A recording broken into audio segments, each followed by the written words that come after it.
There's nothing in the world at all that ever makes me happier than horses.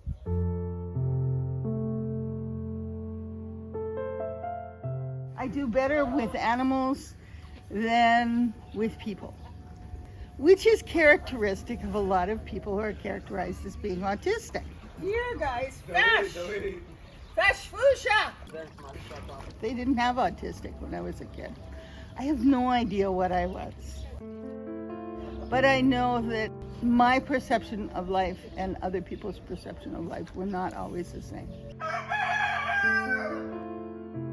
So for me, this is perfection of being able to live in a place that has lots of horses and animals and plants. So what I do now, and I'm lucky, I've been doing it for 20 years. What I do now is the perfect possible thing for me to do. I did enjoy raising my children. That was another 20 years. I started writing a blog in Egypt in 2003. After I was beginning to recover from what happened with my husband, one of the things I said was that I'm 51 and I don't know what I want to be when I grow up. Sometime in the 10 years, or the 8 years that I wrote that blog, I took that out.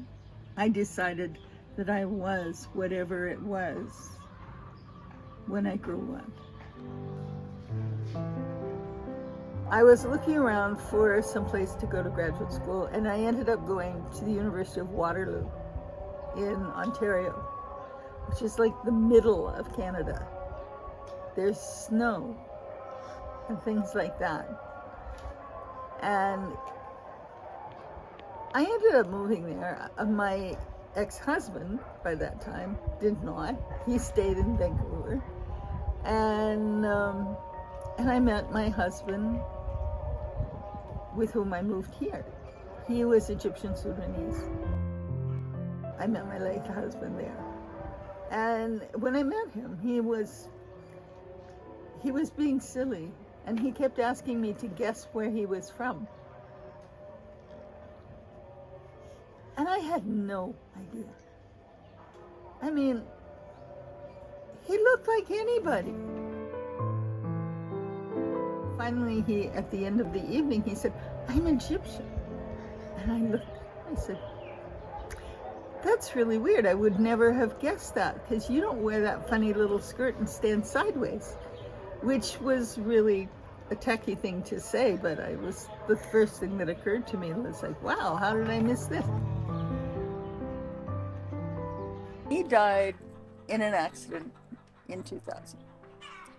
He was building a factory in Bourg-l'Arabe for the making of chicken feed. And it was like 99% done, and he was killed in an accident. And the banks who had loaned him some money for building this factory had screwed up their paperwork. So I spent basically 4 years under house arrest by the banks. Oh yes, you know that you can be in prison for debt in Egypt. I sold my house in Canada, used the money to buy this land, and I rented out my house in Madi and started building the farm. There was nothing here. By the end of 2003, I had the land and I was putting it together. I'll be 75 in March. That's getting old. I mean, it is. No way you can candy coat that. I want to leave this as a legacy. I want this place to exist for the benefit of people who can come here. They need this space. They need the mud. They need the dogs. They need the sand. I've been writing my my memoirs at the request of friends, because I've had like 4 lives.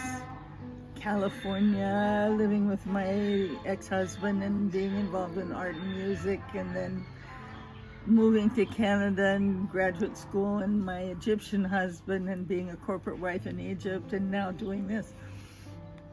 And the tentative name for the memoir is Searching for Ithaca. For somehow these things have been connected to my life, and it's not like it's been a plan. It just has happened. And so I try and share it. Not sure there's much more you can do.